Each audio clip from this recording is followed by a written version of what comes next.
Qu'est-ce que nous pouvons dire sinon à part remettre toute la gloire? Toi qui as donné un sens à la vie de tout un chacun de nous. Toi qui montres le chemin. Toi qui nous rassures du lendemain. Sois béni, sois honoré, notre Dieu et notre Roi, pour tout ce que tu as accompli pour nous. Merci Seigneur. Au nom de Jésus, nous avons ainsi prié. Est-ce que nous pouvons acclamer le Seigneur?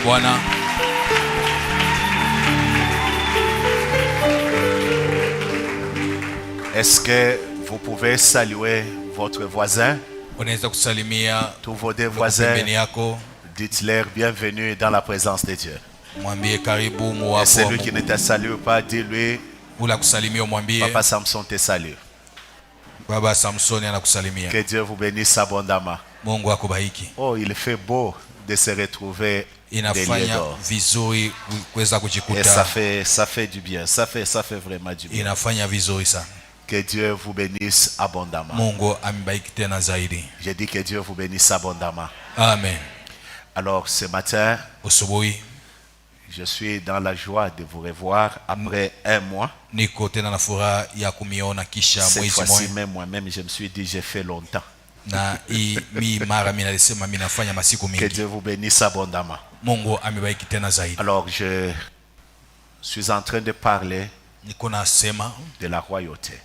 Et avant que nous puissions nous déplacer, on a commencé cela et je voudrais que nous puissions continuer à parler sur la royauté parce que c'est très important. Ce matin, je vais vous parler sur les 5 bénédictions de la royauté. On va commencer aujourd'hui et spécialement on va toucher une seule bénédiction. Et le reste, nous continuerons par la suite. Alors je voudrais vous proposer notre texte de base et ajouter un deuxième texte qui est très important. Genèse chapitre 17. Et nous lirons également Apocalypse chapitre 5, 9 à 10. Je sais que vous avez été bénis par le passage du docteur David Kateba. Et vous avez été bénis le dimanche passé par le pasteur Jean-Jacques. Sur l'importance de l'évangélisation. Le plus important n'est pas d'écouter, c'est de mettre en pratique la parole de Dieu. Alors nous allons lire. Genovic, qu'est-ce qui se passe? Le verset 6 qui nous intéresse.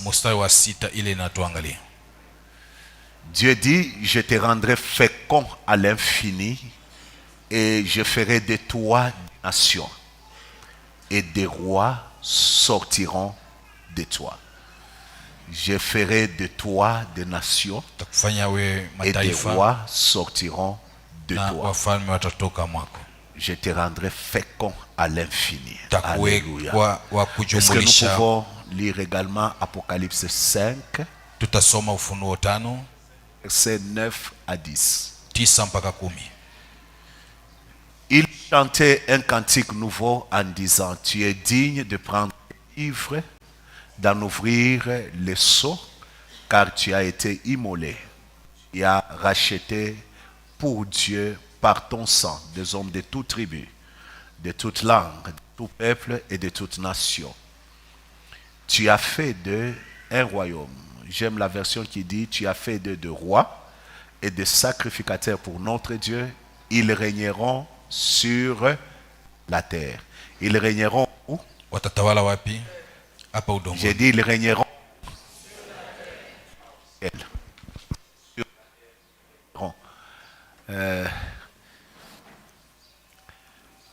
La plus grande bénédiction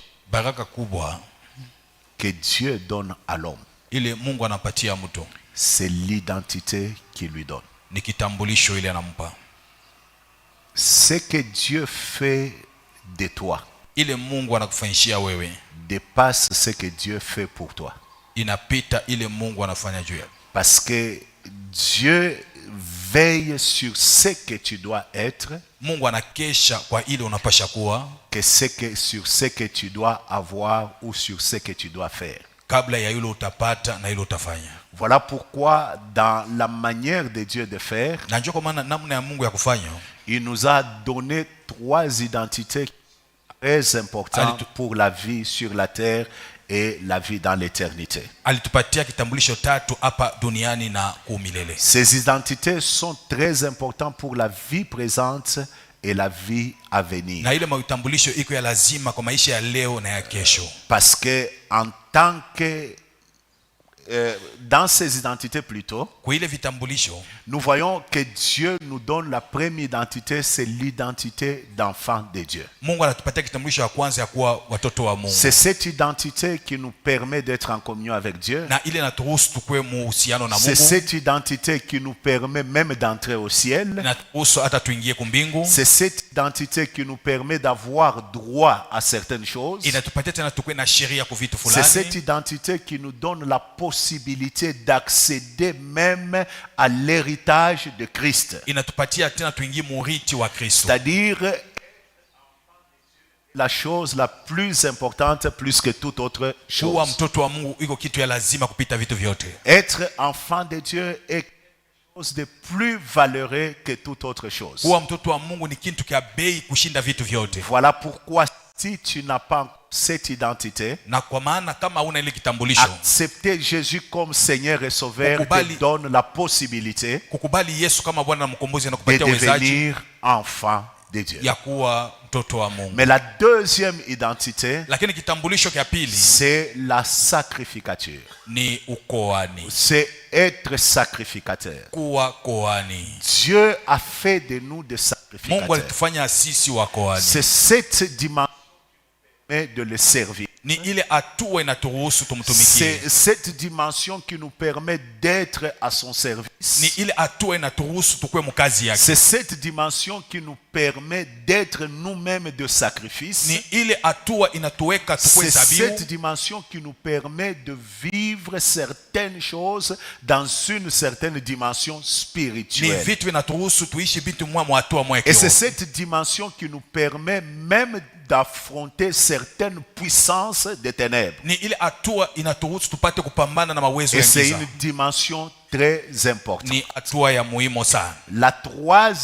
La troisième identité, Kitambulisho ya tatu c'est la royauté ni ufalme ou le roi. au mfalme. C'est-à-dire, il a fait de nous des rois. Alitufanya sisi wafalme. Voilà pourquoi le sacerdoce dans lequel nous sommes, c'est un sacerdoce royal. Na njo ile ukohani tuko hamo ni ukohani ya Il a ufalme. fait de nous des rois. Alitufanya sisi wafalme. Il a fait de nous des hommes et des femmes qui doivent régner. Alitufanya sisi wanaume na wanawake wale watatawala. En d'autres termes, Ni kusema si tu es en Christ, kama uko mwa Kristo, par son sacrifice, kupitia sadaka yake, il t'a donné la possibilité d'être un roi et d'être une reine. alikupatia ile madaraka ya kuwa mfalme Même na malkia. si le monde ne te considère pas, Hata kama dunia ikupe bei, même si ton mari ne te donne pas de la valeur, hata kama mume wako akupatie bei, même si les hommes ne te considèrent pas, hata kama bantu abakupatie s'il y a heshima, une chose dont tu dois être sûr, kama kwa kitu ile utajihakikishia c'est que tu es un roi. ni kusema uko mfalme, Tu es une reine. uko malkia. Est-ce que quelqu'un peut dire je suis une reine,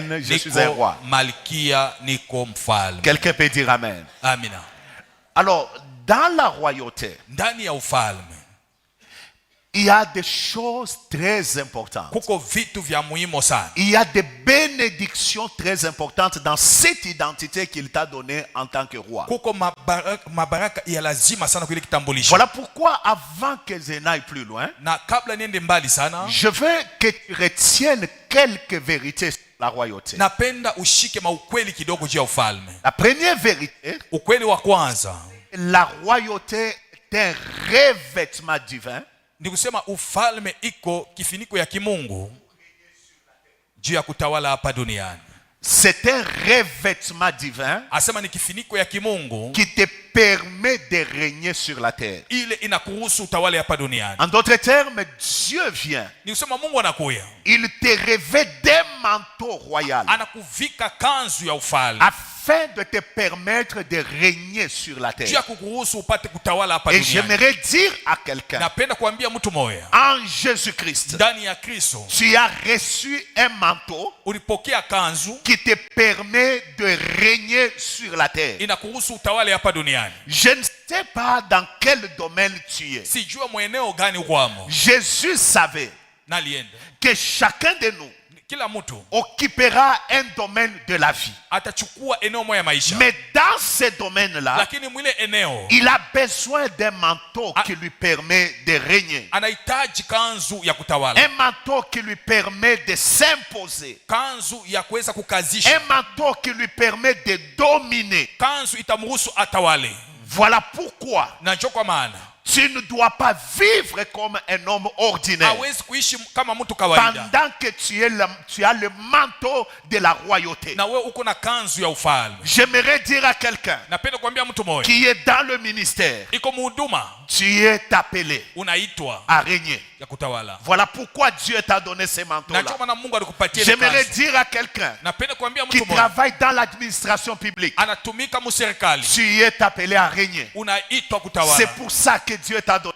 Na ndio kule Mungu alikuita. J'aimerais dire à quelqu'un, Napenda kuambia mtu moja, dans le secteur, je ne sais pas, d'affaires, iko mabiashara, Dieu t'a appelé de régner. Mungu alikuita utawale. Tu dois régner dans ton entreprise, Utatawala mkampuni tu yako, dois régner dans le milieu où tu es. utatawala pale Voilà fasi huko. pourquoi Jésus t'a donné un manteau royal. Na ndio pale Yesu alikupatia kanzu ya ufalme. Deuxième vérité. Ukweli wa pili, Laissez-moi vous dire d'abord une chose, Acha avant niambie- que je n'aille à la deuxième vérité. kabla niende mukweli wa pili. Hii Ce manteau royal, kanzu ya ufalme c'est un investissement iko ni uchumi de Dieu, ya Mungu, de son pouvoir ya madaraka yake et de son autorité. na mamlaka yake. Donc c'est Dieu qui vient investir Mungu anakia kutega uchumi, le pouvoir et madaraka l'autorité na mamlaka sur un homme. kwa mtu. Alors vivre de manière ordinaire Kuishi kama kawaida pendant que tu as ce manteau, na wewe uko na ile kanzu, c'est une malédiction. iko ni laana. Merci pour les 3 amens. Asante juu ile amina tatu. Je répète ça. Narudishia ile. Vivre de manière ordinaire. Kuishi kama mtu kawaida, Vivre comme un normal. kuishi kama mtu wa usawa, Pendant que tu as le manteau na wewe ulipokea kanzu royal ya ufalme, qui t'investit pouvoir, inakutegea uchumi ya qui madaraka, t'investit d'une autorité, kutegea uchumi ya mamlaka, c'est une malédiction. ni laana kubwa. La deuxième vérité, Ukweli wa pili, la royauté ufalme est un statut iko que Dieu investit ni ile Mungu anaweka kwa mtu, pour que Dieu règne par lui sur la terre. Mungu atawale naye hapa duniani. C'est un statut que Dieu vient investir en toi. Ni fasi Mungu anakuya kuweka ndani yako. Parce qu'il veut régner sur la terre. Juu anapenda kutawala hapa duniani. Dieu étant esprit, Mungu kama roho, les hommes ne le voient pas. bantu abamuone. Dieu étant esprit, Mungu kama roho, les gens ne peuvent pas le toucher. bantu abawezi kumugusa. Mais qu'est-ce que Dieu fait? Nini Mungu anafanya? Dieu accepte Mungu anakubali de se représenter sur la terre ya kuweza kujitambulisha hapa duniani, afin d'atteindre les hommes matériels, juu apate kugusa bantu bakuonekana, afin d'atteindre les hommes physiques, apate kuona bantu bakuonekana, afin d'atteindre les hommes visibles, juu apate kuweza kufika kwa bantu pendant que bakuonekana, lui est invisible. na ye asionekana. Alors qu'est-ce que Dieu fait? Nini Mungu anafanya? Il vient investir un statut Anakia kutega uchumi fasi moya en toi, ndani yako, en moi, ndani yangu, pour que par nous, juu kwa sisi qu'il wote puisse régner sur la terre. apate kutawala hapa duniani, Et ne pas permettre à Dieu, na haiwezi kuruhusu kwa Mungu ni sur la terre, kwa kutawala hapa pendant duniani, qu'il t'a accordé ce statut. na wakati alikupatia ile fasi, C'est très malheureux. ni kuwa waole sana. Quelqu'un peut dire amen. Mtu matasema amina. Dieu veut atteindre Mungu anapenda les hommes de ton entreprise. watu wa kampuni yako. Dieu veut atteindre Mungu anapenda les femmes de ce monde. wanawake wa dunia hii. Dieu veut atteindre Mungu anapenda kufikia le grand de ce monde. wakubwa wa dunia hii. Puisque Dieu sait Vile Mungu anajua qu'un grand n'écoute pas le message d'un petit. mkubwa hawezi kusikia mjumbe ya mdogo. Alors qu'est-ce que Dieu fait? Nini Mungu anafanya? Il vient investir la royauté en toi Anakia kutega uchumi ufalme ndani yako afin que tu règnes parmi les grands, juu upate kutawala kati ya pour wakubwa. que ces grands-là Juu wale wakubwa les voient bamuone par toi. kupitia wewe. Quelqu'un peut dire amen. Amen.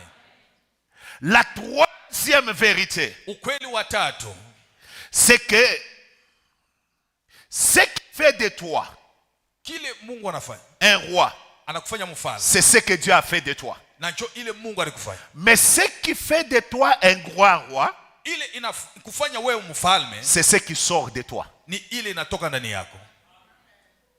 Oh, quelqu'un peut dire amen. Mtu matasema Je répète ça. narudishia hivi. Ce qui fait de toi roi, Kile inakufanya wewe mfalme c'est ce que Dieu fait de toi. ni kile Mungu alikufanishia. Mais ce qui fait de toi un grand, Kile inakufanya wewe kuwa mkubwa c'est ce qui sort de toi en tant que grand. ni kile kinatoka ndani yako kama mkubwa.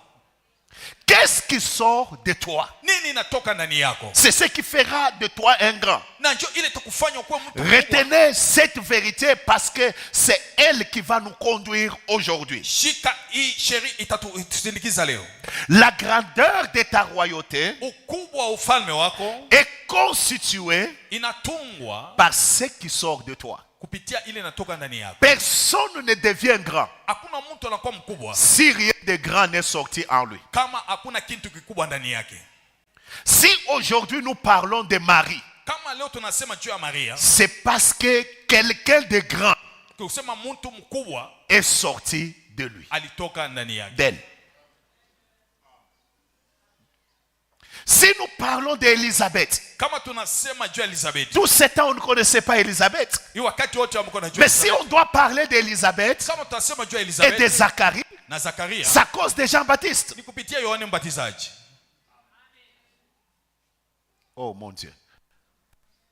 Si nous parlons de Joseph, Kama tunasema juu ya Yusufu, c'est parce que de Joseph juu huyu Yusufu est sorti alitoka quelque chose de grand kitu kikubwa qui a sauvé son peuple. iliokoa taifa lake. Qu'est-ce qui sort de toi Nini inatoka ndani yako qui peut faire de toi inaweza kufanya wewe un grand? mtu mkubwa? La grandeur Ukubwa n'est pas être sur Facebook. inakuwa ku mitandao. La grandeur Ukubwa n'est pas être sur les réseaux sociaux. hainakuwa ku mitandao. Tu es sur TikTok, Uko mu TikTok, Facebook. Facebook. Aujourd'hui, même les prédicateurs, leo hata wahubiri nous croyons que notre grandeur tunaamini kusema ukubwa wetu dépend de ce que nous faisons inaambatana ile tunafanya sur les réseaux sociaux. ku mitandao. C'est ainsi que vous allez trouver sur les réseaux sociaux. Na ndio utakuta mu mitandao Tout le monde fait tout. mtu wote anafanya yote. Tout le monde veut vous démontrer qu'il est grand. Mtu wote anapenda kuonesha iko mkubwa. Écoutez bien aimé, Sikia wapendwa, la grandeur, ukubwa ce n'est pas sauver les apparences. ina kuonesha Mais la grandeur, lakini c'est ukubwa faire sortir de toi quelque chose de grand. ni kutosha ndani yako kitu kikubwa. Et ma prière Na maombi est yako que dans cette église, kui kanisa que des choses grandes vitu vikubwa sortent de quelqu'un. vitoke kwa mtu mmoja. Parce que tu es un roi, Chuko mfalme il faut que des grandes choses vitu vikubwa sortent de toi vitoke ndani yako. afin que l'on parle de ta grandeur. Chuba semi juu ya ukubwa wako. Les hommes ne te respectent pas Watu hawakuheshimie parce que tu es présent sur les réseaux sociaux. juu uko muwapo mitandao. Les hommes te respecteront Watu watakuheshimia lorsque quelque chose de grand juu wakati kitu kikubwa sortira de toi kitatoka ndani et yako affectera leur vie. na itaambukiza maisha yao. Quelqu'un peut dire amen. Amen. Quelqu'un peut dire amen. Amina. La quatrième vérité, Ukweli wa ine c'est que notre grandeur ni kusema ukubwa wetu devant Dieu mbele ya Mungu et devant les hommes na mbele ya watu dépend inaambatana de notre niveau d'accumulation mu hatua yetu ya kuweza kujichungia de la culture royale ya ile ou de la tabia culture du roi. ya ile tabia ya kifalme. Écoutez-moi, Sikia, ta grandeur ukubwa wako dépend inaambatana de l'accumulation na kuweza kujichangia de la culture royale, ile tabia ya kifalme, de la culture du roi tabia ya mfalme que tu adoptes. ile uko nayo. Vous voyez, Unaona, Jésus, Yesu c'est lui notre modèle. iko kionyesho wetu, Et c'est lui qui nous présente la culture de notre royaume. na yeye ndio anaonyesha tabia ya ufalme wetu, Comment nous devons vivre dans le royaume? namna gani tunaweza kuishi mufalme, Quelles doivent être nos habitudes dans le royaume zoezo wetu itakuwa je en tant mufalme que roi? kama mfalme. Quelle doit être notre culture dans le royaume? Nini inaweza kuwa tabia yetu C'est ainsi mfalme? que vous pouvez trouver des cultures telles que Na njoo utakuta matabia kama celui qui donne abondamment reçoit abondamment. ule anapokea mutele atapata mutele, Des cultures telles que celui qui marche dans la sanctification, il peut voir Dieu. na ule anatembea mutakaso anaweza kuona Mungu. Et des choses du royaume Vitu vya ufalme que le Seigneur établit ile Bwana pour anasema que plus quelqu'un les accumule. juu wakati mtu Et anaiongeza selon cela, na anaifanya kupitia hiyo, cela finit par faire de lui un. na ile itamfanya akuwe mfalme. Dans le royaume de Dieu, Ndani ya ufalme wa Mungu on ne vit pas de n'importe quelle manière en tant que roi. hawezi kuishi mnamna yote kama mfalme. Et je crois qu'on va retourner autour de toutes ces vérités. Naaminia kusema tutarudia mwile maukweli.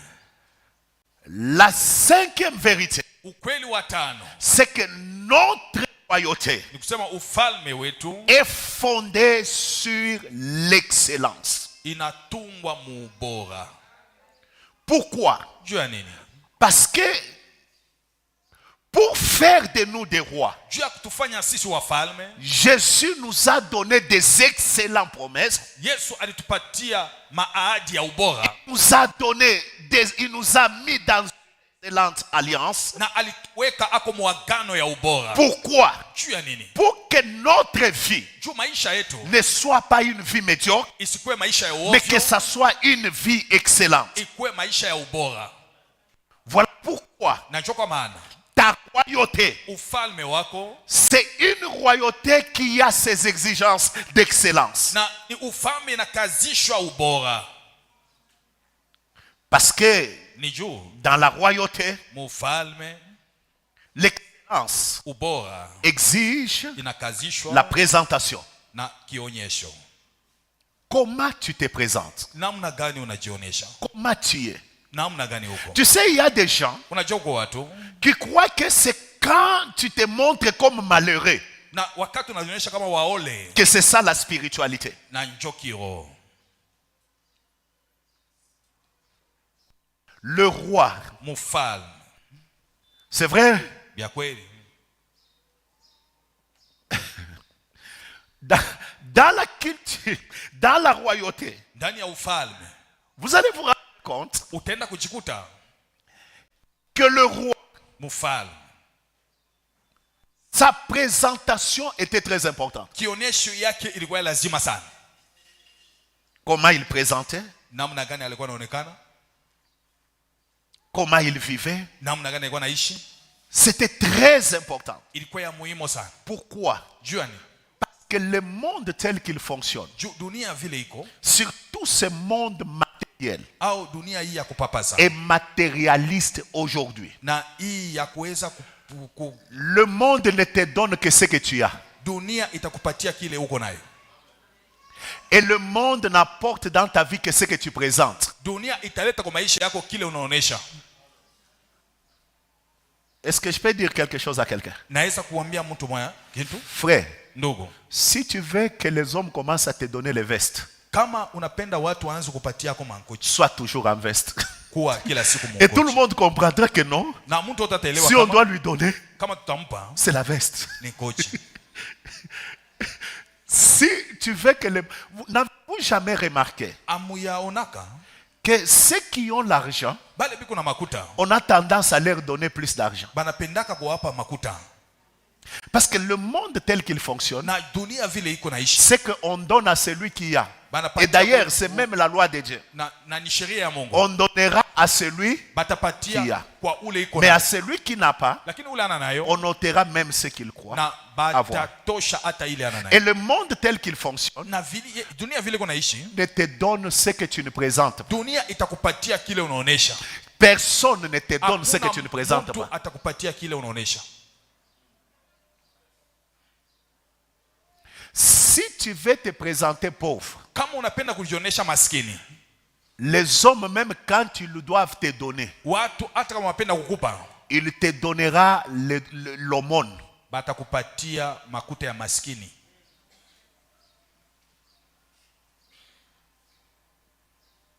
Dis à ton voisin, tu as entendu? Unashikia? L'excellence dans les royaumes, Ubora mufalme c'est la présentation, ni kionyesho, c'est l'organisation, ni matengenezo, c'est la production, ni mazao, c'est sommité. ni kuyulusa.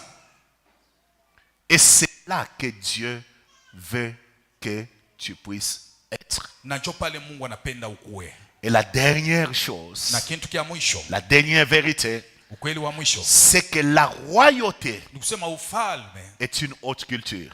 iko ni tabia ya yulusa,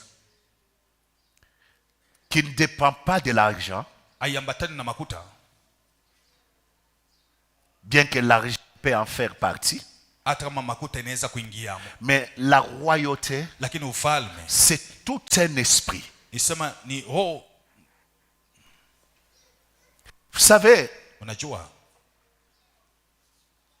quelqu'un peut avoir l'argent, mtu anaweza kuwa na fedha mais il n'a pas un esprit royal. lakini ana na roho ya kifalme. C'est là que vous trouvez Na njo pale utakuta que quelqu'un qui a l'argent, mtu kuna makuta il se prive même lui-même. anajikatalia hata yeye moya. C'est l'esprit. Ni roho, C'est toute une façon de vivre. ni namna ya kuishi. Chanter en tant que roi. Muimbe kama wafalme, Prêcher en tant que roi. muhubiri kama wafalme, Travailler en tant que roi. mutumike kama Parce wafalme. que c'est ça ce que Dieu a fait de vous. Na njo ile Mungu alifanya na En tant que roi, kama mfalme, on ne vise pas bas, hauwezi kuona chini, on vise le sommet. unapasha kwenda kukatontoyo.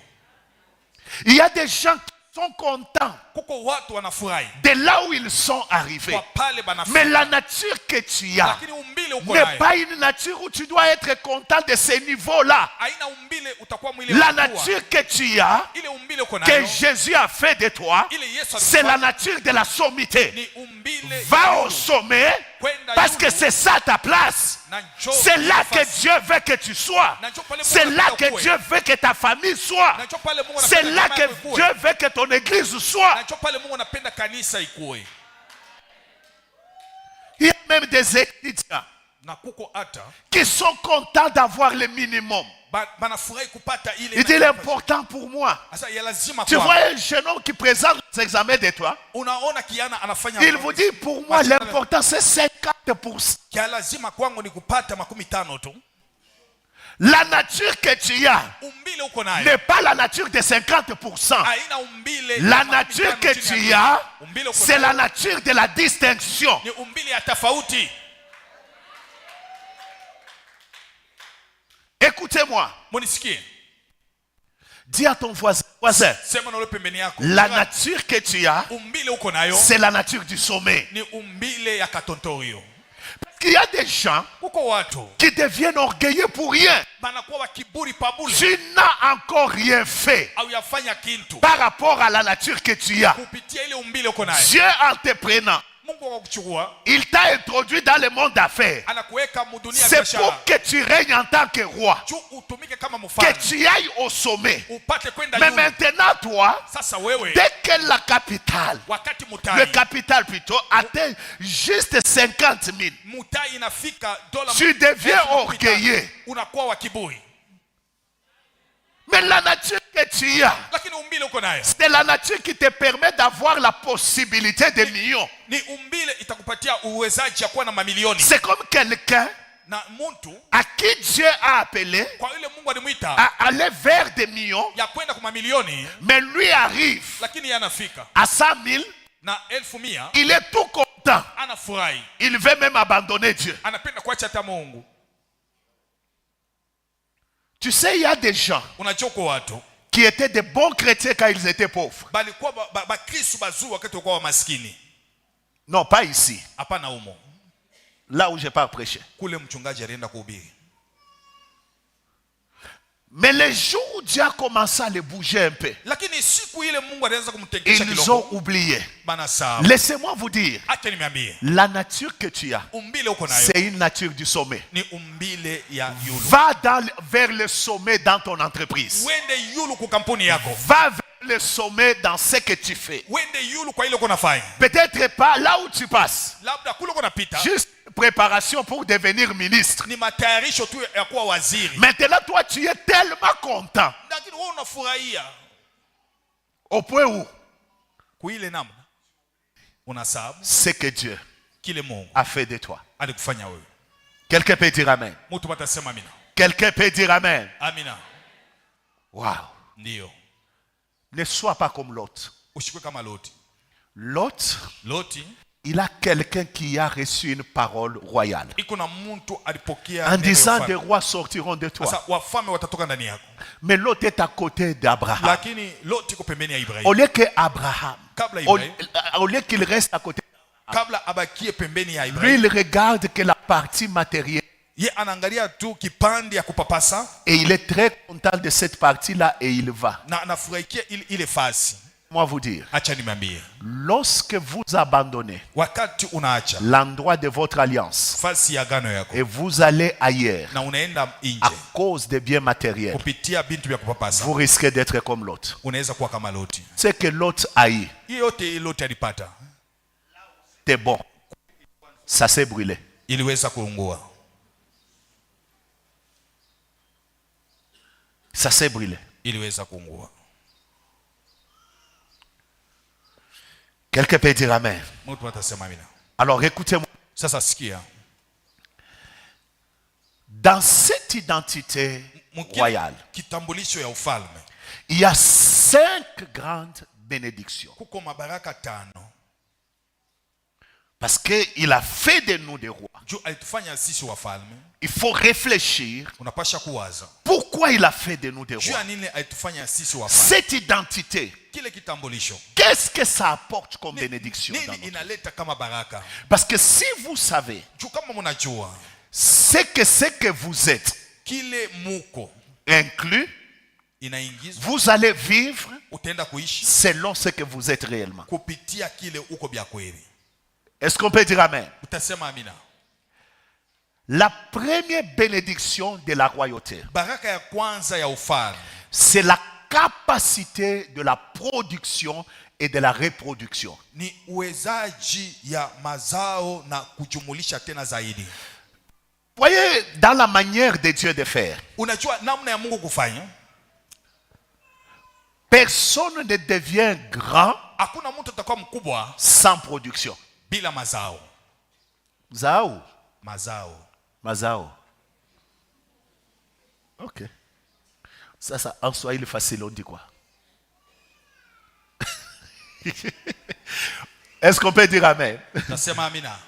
Donc personne Ni kusema hakuna mtu ne devient grand atakuwa mkubwa sans produire rien. kama hazai kitu. C'est ainsi que, Na ndio kwa maana selon Dieu, kupitia Mungu toute grandeur ukubwa wote est attachée inaambatana à la production. kupitia mazao. C'est ainsi que dans notre passage de Genèse, Na ndio kupitia mjumbe wetu wa mwanzo, la Bible dit, Biblia inasema des rois wafalme sortiront de toi. watatoka ndani yako. Et la première phrase qui commence, Na mwandiko wa kwanza inaanza je te rendrai fécond. takuweka wa kujumulisha. Parce que la plupart des gens, surtout nous, Juu kati ya watu kama surtout nous, sisi Africains, wa Kiafrika, lorsque nous réfléchissons fécondité, wakati tunasema juu ya uzao, nous voyons quel est le nombre d'enfants. tunaona tu ni wingi wa watoto. C'est ainsi que dès qu'on dit soyez féconds, Najua wanasema muzae, c'est vrai pour celui qui n'a pas d'enfant. bia kweli ule ana na mtoto Il peut dire, anaweza je dois kusema avoir l'enfant. mimi tapata mtoto. Mais papa, Baba, toi tu en as déjà 8. wewe ushakuwa na 8.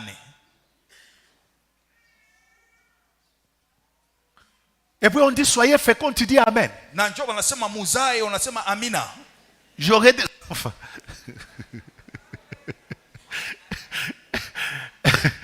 Écoutez, Sikia, selon Dieu, kupitia Mungu, la fécondité, uzao c'est la capacité ni uwezaji de produire ya kuzaa et de se reproduire. na kuzaa tena zaidi.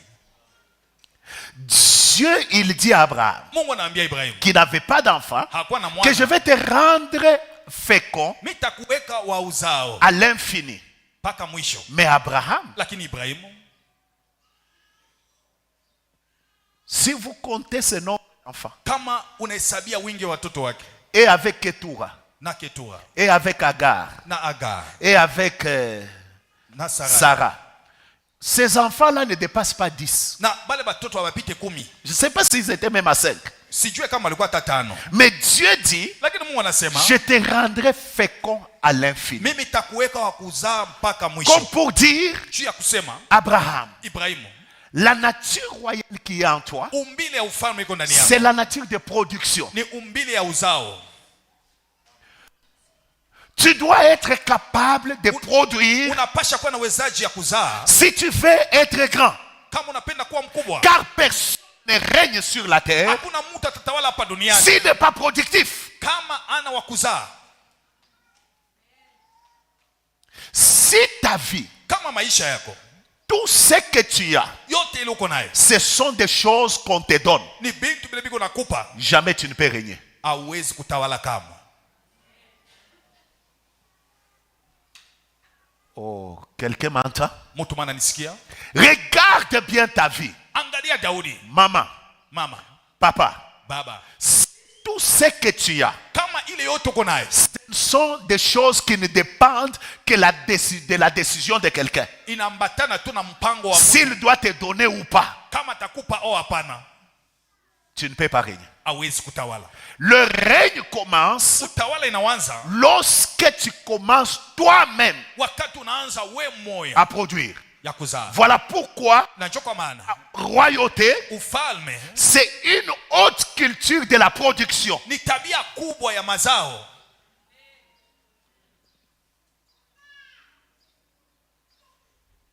Et vous allez voir, lorsque vous lisez Jean, Wakati unasoma Yohane chapitre 15, le verset 2, sura 15, selon les principes de Dieu, kupitia makanuni ya Mungu, on doit, ou le monde doit se concentrer. Et le monde, et l'église, et même Dieu lui-même, na dunia na Mungu il se concentre sur les gens qui sont productifs. banajipana kubantu bale biko na jumulisha. C'est pas moi, c'est la Bible. Aina mini Biblia.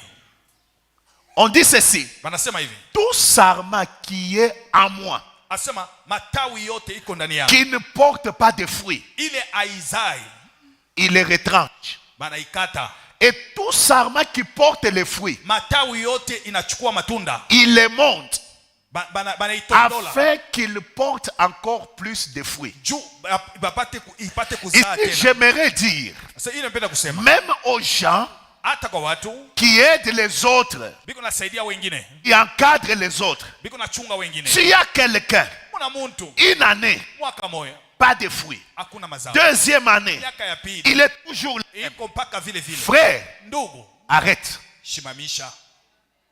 C'est ça le principe de la Bible. Na njo kanuni ya Biblia. Des gens, Kuko watu des années et des années miaka na miaka à l'église, Mukanisa. c'est lui qu'on doit visiter, yeye njo batampegua, c'est lui qu'on doit consoler, yeye njo c'est à lui qu'on doit donner, yeye njo c'est à batamfanisha, lui qu'on doit faire. yeye njo batamfanishia. Mais toi, tu feras ça pour quand? Wewe Pour qui? Quand? utafanishia nani siku gani?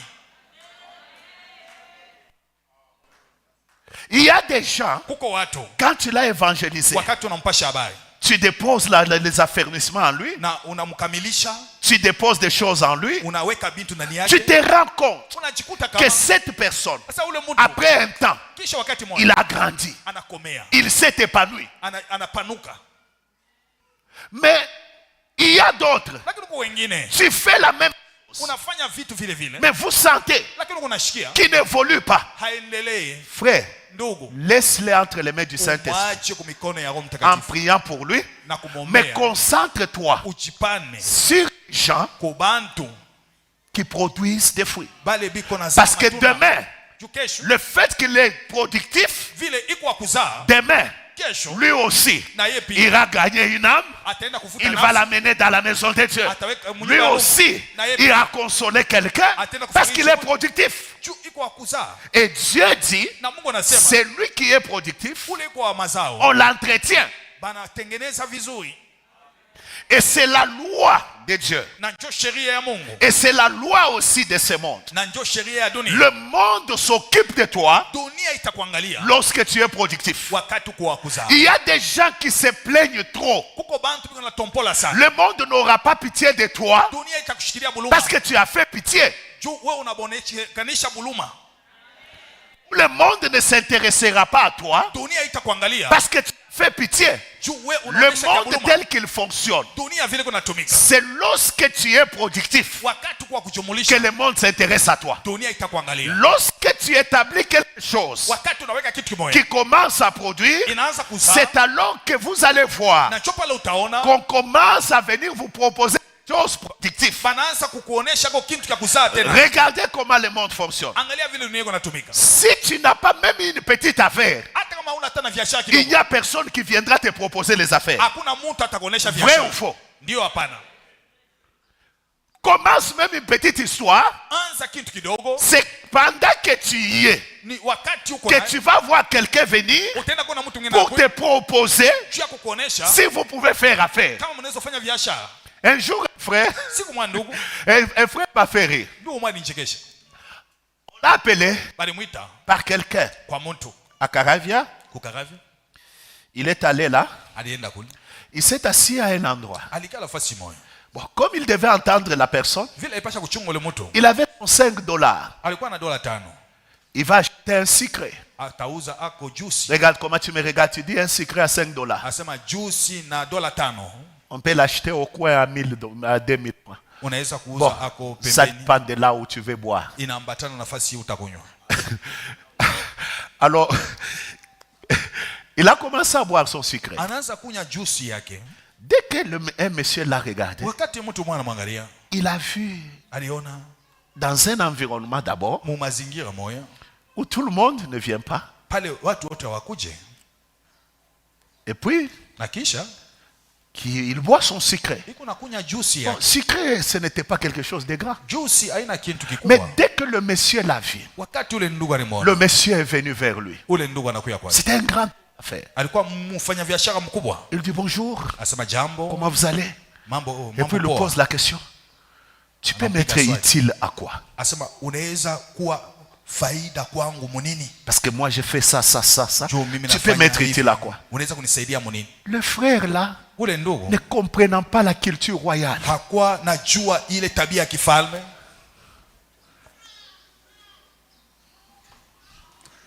il dit, anamwambia je suis venu attendre quelqu'un. alikuya kuchunga mtu moya.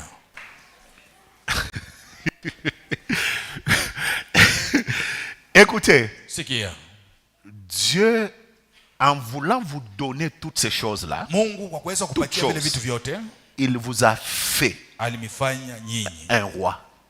wafalme. Pourquoi? Juu ya nini? Pour que Juu les choses vitu viennent s'attacher à l'identité. vikuje viambatane na Parce que kitambulisho. lorsque les choses ne sont pas attachées à une identité, Wakati vitu havipatane na les utambulisho, choses détruisent la personne. vitu vinaharibu mtu. Vous voyez, je suivais un jour Na alikuwa nafuata siku moja un documentaire sur la famille royale. na documentaire moja juu ya Je jamaa vois fulani. un petit Naona mtoto kidogo qui était un prince. alikuwa malki, alikuwa Quand il tawala. veut s'amuser, vous voyez, c'est un petit. Wakati anapenda kucheza, unaona sasa ni Mais mtoto. tellement qu'on lui a mis la culture de la royauté. Na vile walimweka ako tabia ya kifalme. Mais dès qu'elle arrive dans ce qui est officiel, tu vois, Wakati anafika kwa ile Même iko ça ya serikali, unaona je regarde les petits. Mimi naangalia ule J'ai mtoto. dit l'identité Sasa kitambulisho a précédé itangulia l'honneur. heshima. L'honneur vient Wakati heshima inakuya, se joindre à quelqu'un. inakia kuchangana na mtu. Pas une identité honorable. Ana na kitambulisho kia heshima. On va l'appeler honorable mais un voleur. Batamuita ako mheshimiwa lakini mwivi. On va l'appeler excellent, Watamuita ako wa ubora voleur. lakini mwivi. Bon, fermons la parenthèse sur ça. Est-ce qu'on peut dire? Tasema amina. Écoutez. Sikia. Et lorsque on parle production, Wakati wanasema njoo ya mazao, on voit la sémence. wanaona mbegu. Et on voit Na tunaona les semailles. Les semailles. mbegu. Regardez. Sikia. La façon dont Dieu travaille. Ile namna Mungu yuko natumika. Chaque fois qu'il veut faire quelque chose de grand avec un homme. Wakati yote anapenda kufanya kitu kubwa na mtu. Qu'est-ce qu'il fait? Nini anafanya? Il lui donne 2 semences. Anamupatia mbegu mbili. Parce que la semence, en fait, Jo mbegu d'une part, ngambo moya c'est quelque chose ni kitu kimoya que Dieu dépose ile Mungu anaweka en toi. ndani yako.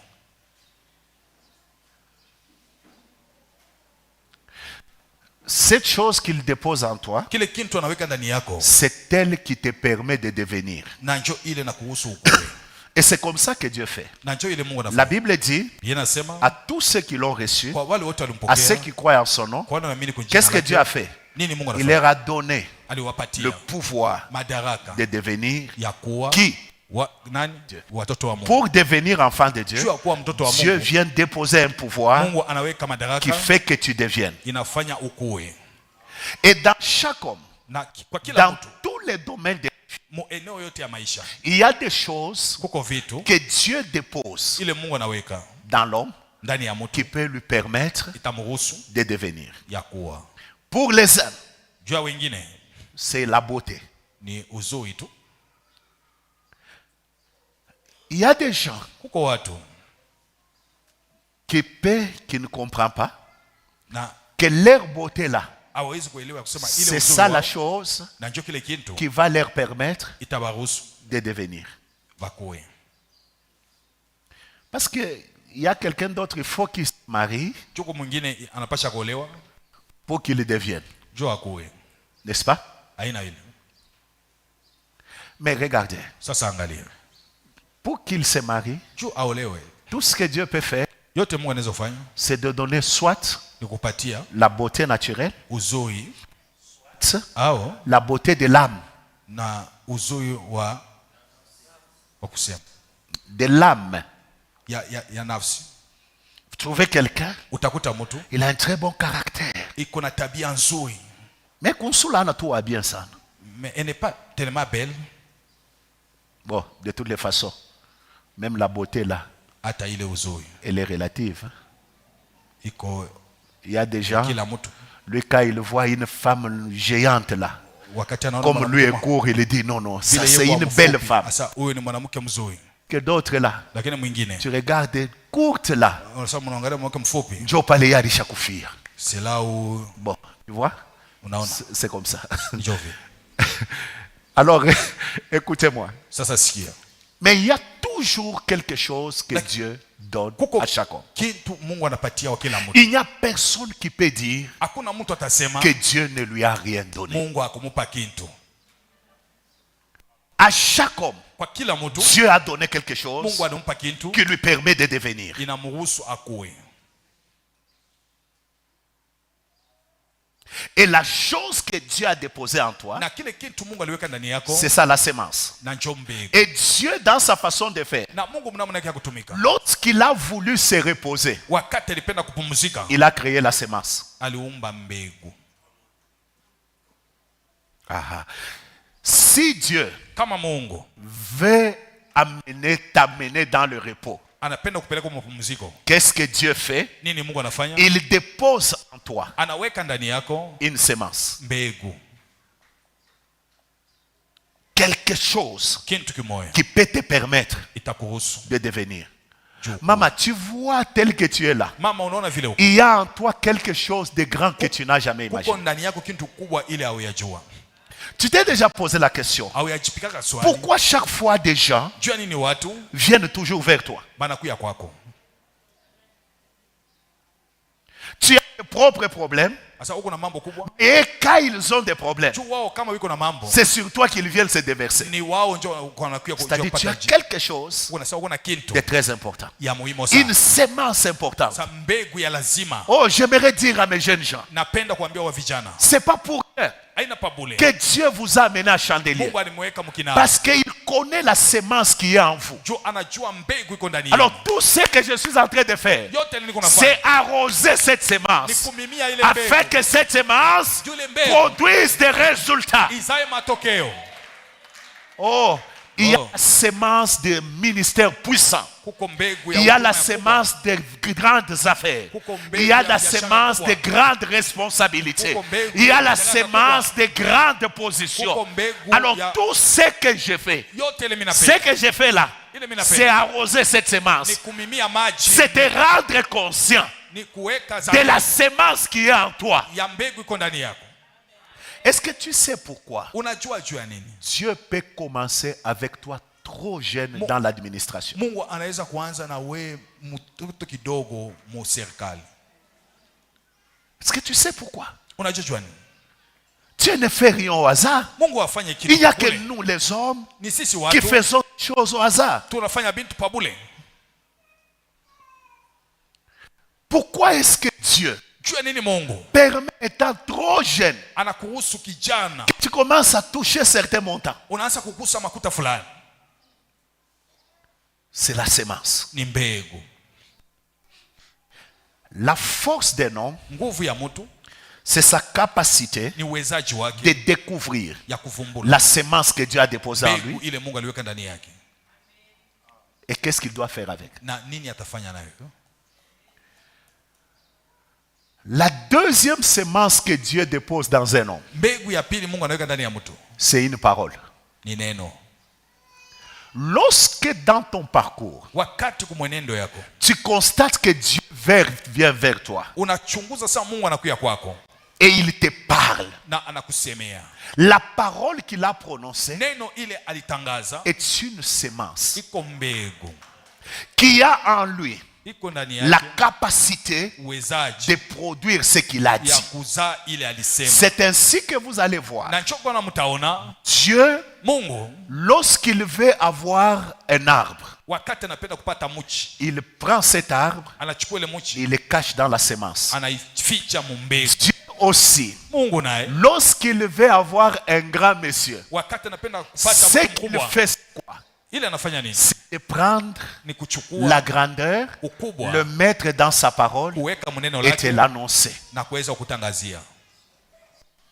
La parole de Dieu que tu as là, Neno ya Mungu ile uko nayo c'est une grande semence ni mbegu que kubwa tu ne dois pas négliger. ile hawezi kubeula. Tout ce que tu dois faire dans la vie, Yote ile utafanya kwa tu maisha dois le faire selon ce que Dieu t'a dit. utaifanya mbile Mungu alikwambia. Si Dieu t'a parlé Kama Mungu alikusemea et tu dis selon ce que Dieu na dit, unasema kupitia ile Mungu, comporte-toi selon ce que Dieu a dit, ujipatie tabia kwa ile fais Mungu. selon ce que Dieu a dit, Fanya kupitia ile Mungu alikwambia. que ce que Dieu a dit Juu ile Mungu alisema a la puissance iko na uwezo de te permettre ya kukuruhusu de produire. ya kuzaa. Alors laissez-moi aller rapidement. Na acha niende On ne parle pas de la production, abaseme juu ya mazao, ni même pas de la reproduction, hata juu ya sans kuzaa semence. bila mbegu. Pour que Abraham Juu Ibrahimu produise Isaac, azae Isaka, Dieu Mungu avait mis la semence en lui. aliweka mbegu ndani yake. Il a mis la semence dans la femme, Aliweka mbegu la ndani ya semence mke, dans l'homme. ndani ya Il a pris l'ovule, il l'a mis dans la femme. aliweka ako Et uzao il y a eu l'enfant. na kulikuwa mtoto. Toute chose grande Kitu kyote kikubwa qui doit être produit par toi inaweza doit kuzalika ndani yako, partir de la semence. inapasha kuanzisha na mbegu. On est ensemble. Tuko pamoja, Mais vous allez vous rendre compte lakini utajikuta que lorsqu'on parle de la sémence, wakati wanasema juu ya mbegu, j'ai fait longtemps quand même, je ne vous ai pas parlé, non? nalifanya mashiko mingi shimisemee. Je peux vous prendre 10 minutes? Naweza kumchukua dakika 10. Je peux vous prendre 10 minutes? Merci. Ndio. Asante. Je dis ceci. Nasema hivi. Dans le domaine mueneo de la production, ya mazao, il y a des environnements kuko mazingira qui sont productifs. iko ya uzao. C'est-à-dire qui acceptent la sémence. Ni kusema inakubali mbegu. Mais il y a des environnements lakini kwa mazingira mengine qui sont improductifs. ile aizae. En tant que roi, kama mfalme, tu dois discerner unapasha kuchunguza les environnements qui sont productifs pour toi. iko ya uzao kwako. On n'est pas partout. On ne doit pas être partout. Il y a des endroits, dès que tu y es, ta vie devient improductive. Maman, observe un peu. Les gens là, les gens avec qui tu te mets chaque fois, observe un peu. Après un temps, qu'est-ce que ta vie est devenue? Parce que notre vie ne devient que selon la qualité de 5 personnes que nous côtoyons régulièrement. Dis à ton voisin, tu as entendu ça? Ici, je parle à mon voisin. Dis à ton voisin, ta vie ne deviendra que selon la qualité des 5 personnes que tu côtoies régulièrement.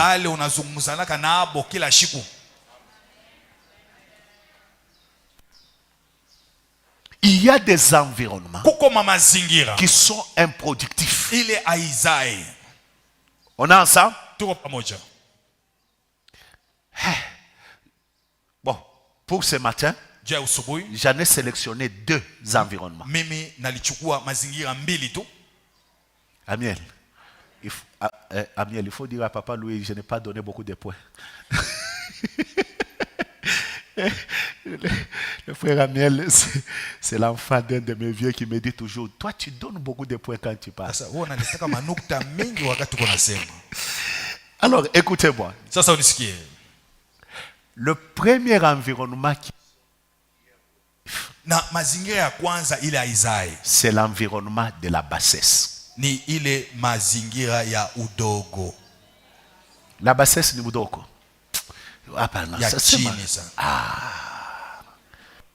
Lis-moi Psaume chapitre 12, le verset 9.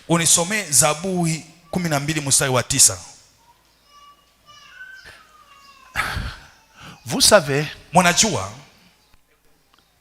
Psaume, le méchant se promène de toutes parts quand la bassesse règne parmi les fils des hommes.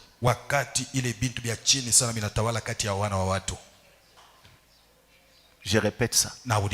Le méchant se promène de toutes parts quand la bassesse règne parmi les fils des hommes. Ici, laissez-moi vous dire, vous allez vous rendre compte que le milieu de la bassesse, c'est un milieu où les gens deviennent méchants pour rien.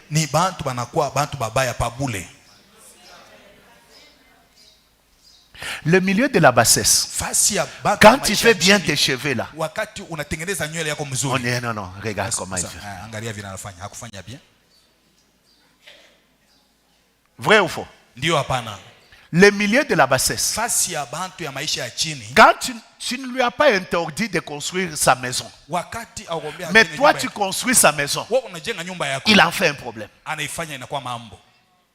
Avec le milieu de la bassesse, on peut t'empoisonner parce que tu t'habilles seulement bien. Le milieu de la bassesse, on peut te tuer à cause d'une voiture.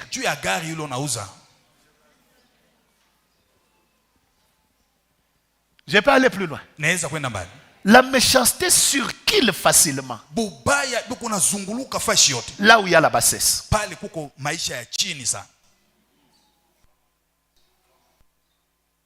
Le milieu de la bassesse. Fasi ya maisha ya chini, Voyager est un problème. kusafiri inakuwa na mambo. C'est ainsi que vous allez trouver notre président voyage beaucoup. Sasa Même voyez le président. le problème ce n'est pas le président.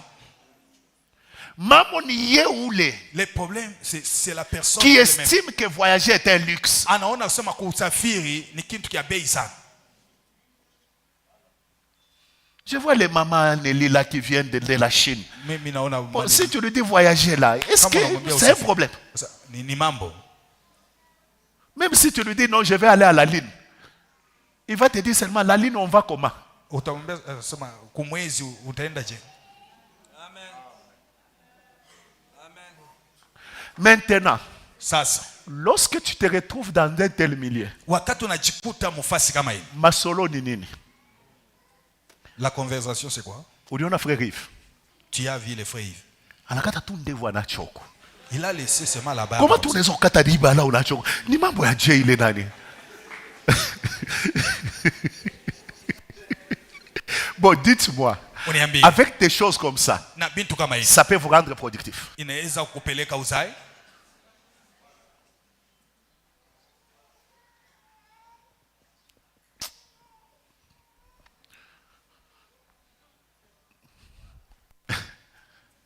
Il faut prier Unapasha kuomba pour que Dieu nous aide.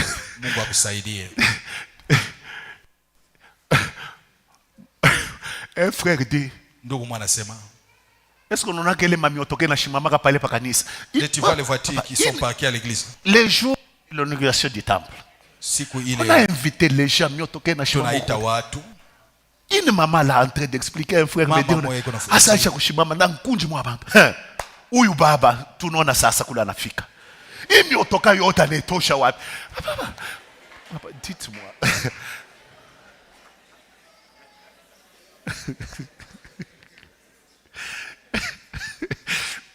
Bon, dites-moi si tu es dans un milieu comme ça. Uniambie kama uko mazingira kama hii. Tu vas acheter un véhicule facilement. Utauza gari kwa wepesi. Écoutez, Unisikie. soyez toujours dans un environnement qui vous défie. Ukue kila siku ya mazingira ile iko na kuwekea changamoto.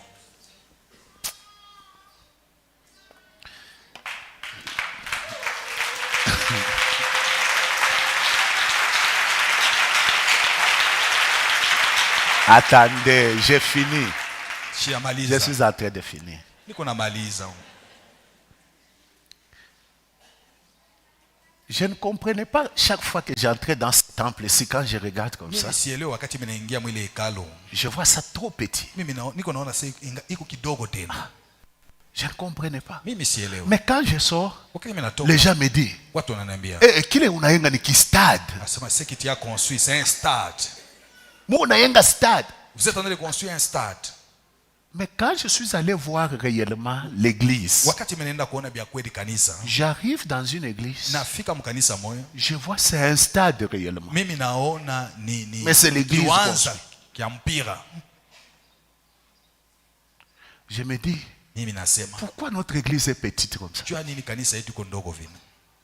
Si vous n'êtes pas Kama amuna dans un environnement qui vous défie, kumazingira ile inamiletea changamoto, vous devenez improductif. unakuwa wasio Parce que kuzaa. vous allez croire Juu utaaminia que votre médiocrité, asema ile buovyo wako c'est ça l'excellence. njo ubora. Ni bien kweli papa. C'est la vérité papa. Il y a des choses Koko vitu que tu dois bouger ili unapasha si tu veux kutekesha être productif. kama unapenda kujumulisha. Parce que tu es un roi. Juu uko mfalme. La première bénédiction, Baraka ya kwanza c'est la capacité uwezaji d'être productif ya kuwa kujumulisha et de se reproduire. na kuweza kujumulisha zaidi. Pour être productif, Juu ya kuwa kujumulisha, fuyez les environnements de la bassesse. mukimbie ako mafashi ya maisha ya chini. Fuyez Kimbie. les environnements de l'ignorance. Mazingira ya kutokujua. Tu trouves 5 ignorants en train de s'expliquer Una- des choses qu'ils ignorent, unakuta mais ils bantu expliquent batano, là, ils insistent. Biko même. nasema bintu bila habari Vous les kujua. trouvez en train de parler la politique, vous vous posez la Biko question, nasema est-ce qu'il siasa. avait dormi avec Tshisekedi, ils ont parlé ou Nasema quoi? alilala na Tshisekedi pamoja, nje kunatuambia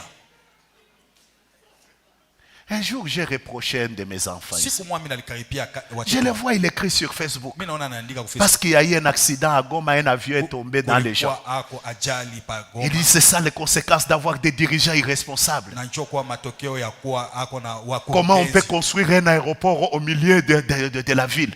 Je dis, mais la plupart d'aéroports sont au milieu de la ville. Kati ya mandege Je l'ai appelé, j'ai dit, petit, mimi nasa ndo toi mtoto tu sembles tout connaître. Hein? wewe unaona somo unajua yote Tu vois, on peut s'incliner, prier. Oh Dieu de grâce, accorde-nous ta grâce tupatie neema yako d'être productif. ya kujumulisha Parce que c'est une grande bénédiction juu ni baraka kubwa que tu nous as donnée. ile utupa Permets-nous, Seigneur, uturuhusu Bwana d'arroser la semence que tu as ya donnée. kumimia maji kumbegu tupatie Chacun de nous, kila mtu même s'il dort dans un environnement, hata kama nalala kwa difficile. mazingira ya ngumu mais tu as déposé en lui lakini uliweka ndani yake la semence de la grandeur, mbegu la ya semence de l'élévation. mbegu ya unyanyulio. Il n'y a personne, Seigneur, ici Hakuna mtu Bwana qui peut hapa dire, moi, Dieu ne m'a rien donné. atasema Mungu akunipa kitu. C'est pas le temps difficile Haya ni kupitia wakati wa nguvu qui détermine ce que nous sommes. na inaonyesha kile tuko. Les temps difficiles sont là Wakati ya nguvu iko pour hapo arroser davantage ya kumimia tena zaidi les caractères, ile les capacités, maweza révéler les capacités que nous kuamsha avons mawezaji afin que nous allions là où tu veux que nous juu puissions. tupate kwenda Voilà pourquoi, Éternel notre Dieu, na njoko tunakuomba quel Bwana, que soit là où nous sommes, ingawa kule tuko rends-nous capables utupatie uwezaji d'être conscients ya kuwa de zamini la semence que tu as déposée ya en nous, mbegu ile uliweka ndani yako d'arroser chaque jour ya kumimia kila cette siku semence. ile mbegu Parce que cette culture royale, juu ile tabia qui est la culture de la production, iko tabia doit devenir notre partage. inapasha kuwa Et c'est là au nom de Jésus. na niyo katika Ne nous jina. laisse pas le même. Usituache vile Affecte nos vies. Ambukiza maisha yetu. Affecte cette église. Ambukiza kanisa. Affecte nos familles. Ambukiza machama Affecte ton peuple. Ambukiza Au mioyo nom yetu. de Jésus-Christ. Katika jina la Que Yesu. notre intelligence Akili yetu. soit affectée par toi. Ipate kuambukizwa Afin na que nous ne soyons plus les mêmes personnes. Tusikuwe tena Au watu nom wa- de Jésus-Christ. Katika jina Nous la avons ainsi prié. tunaomba hivi Et nous disons na Amen. tunasema amina. Que Dieu soit loué. Mungu asifiwe. Wow. Ndio Tu as de la valeur devant Dieu. uko na bei mbele ya Mungu, Quel que soit l'endroit où, ingawa fasi uko hapo. ce que je veux Ile mimi napenda est ma prière devant Dieu. maombi yangu mbele ya Mungu, Même si tu es dans un environnement difficile, hata kama uko kwa mazingira magumu, mais ne permets pas usiruhusu que ces choses-là vitu entrent dans ton intelligence. viingie mwa akili yako. Les temps difficiles Wakati wa nguvu sont juste un temps. ni wakati tu, ni Mais muda, ta vie lakini maisha yako dépend de ce inaambatana que Dieu a fait. ya kile Mungu alisema. Même si tes poches sont vides, Hata kama mifuko yako iko wazi, ça importe pas. haimaanishi kitu. Ne prends pas les poches vides, Usione mifuko wazi le mettre dans ta tête. na kuweka mkichwa yako. Laisse les poches vides, Wacha mifuko mais que wazi ta tête na kichwa chako soit plein ikwe ya kujaa d'argent. na makuta. Même si tu fais un ministère que personne ne reconnaît, Hata kama unafanya huduma na watu hawajui, laisse ça comme ça. uache vile kwa kichwa yako, Dis-toi, ujiambie je suis un roi. niko mfalme. Ce que je suis, Kile niko c'est juste de ni temps. wakati mdogo tu, Ce que tu es, kile huko c'est juste un problème de temps. ni mambo ya Et wakati, je crois à cela na mimi naaminia et Dieu va le faire. Mungu ataifanya Au nom de Jésus. katika jina la Si Yesu. tu crois aussi, dis Kama Amen. unaaminia kusema, nawe sema amina. Dis encore Amen. Amen. Que Dieu te bénisse abondamment. Wow. Que Dieu soit loué.